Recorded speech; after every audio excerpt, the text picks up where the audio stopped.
মাধ্যমিক ফেল মেয়ের বিয়ে। উফ, আজকে তো আমার বিয়ে। আমার তো খুশিতে একদম নাচতে ইচ্ছা করছে। মা তো বলেই ছিল যে আমি যদি মাধ্যমিকে ফেল করি তাহলে আমার বিয়েটা দিয়েই দেবে, আর আমিও সুযোগটা হাতছাড়া করিনি।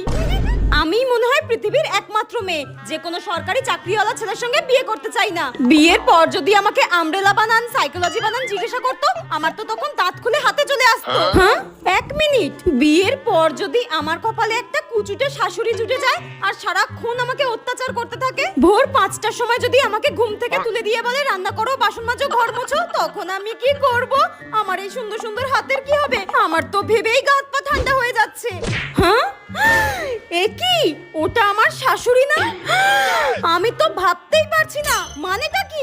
বিয়েতে খাসির মাংস হচ্ছে না বলে আমার শাশুড়ি এইভাবে ঝগড়া করছে? ছি ছি ছি ছি, এবার আমি কি করব? আমি বিয়ে করব না, আমি বিয়ে করব